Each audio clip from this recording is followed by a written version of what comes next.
another day of heavy bombings in Gaza. A number of strikes have been reported at or at least near hospitals. And an overnight raid by Israeli forces in the occupied West Bank has resulted in a number of deaths, dozens of arrests. Robert Sherman is with us now for more on that. And also a warning from Iran. Robert, what are we learning? Good morning to you all. We're seeing the fighting in Gaza taking place at what the Israelis are calling Hamas's military quarter.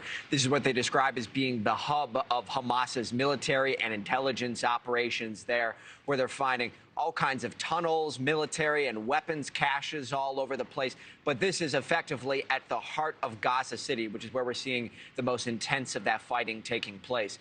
Meanwhile, we've seen the Israelis agree to 4-hour pauses in the middle of the day. This, according to the White House, which the Israelis will have starting today. We have seen some of these humanitarian pauses taking place in the middle of the day over the last couple of days. But now a big decision here is, one, these are going to be formalized and set in stone for 4 hours a day. And second, there's going to be 2 humanitarian corridors open at once. If the last couple of days are any indication of what we've been seeing here, tens of thousands of people in North Gaza have been fleeing that area and flowing south through some of those corridors there, which the Israelis say is indicative of Hamas losing control over the northern Gaza Strip.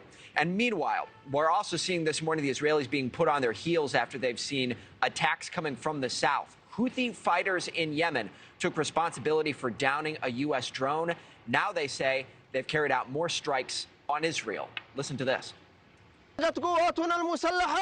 Our military forces, with the help of God, have fired a batch of ballistic missiles at different sensitive Israeli targets south of the occupied lands, including military targets. And with God's help, the operation achieved its objectives successfully and led to direct casualties despite the enemy's discretion about it. The Yemeni military force will continue its military operations, defending the tyranny that Palestinian people are subjected to.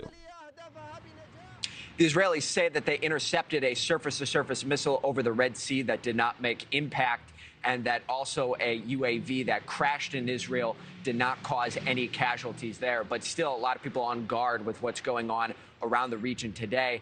Adding to the fact, Iran's foreign minister making this ominous statement, saying that it is, quote-unquote, inevitable that the Hamas-Israeli war expands due to what's going on in Gaza at this hour. Nick? Robert Sherman, live for us this morning. Robert, thank you. Thank you for watching. Go to newsnationnow.com to find NewsNation on your television provider. And don't forget to click the red subscribe button below to get more of NewsNation's fact-driven, unbiased coverage.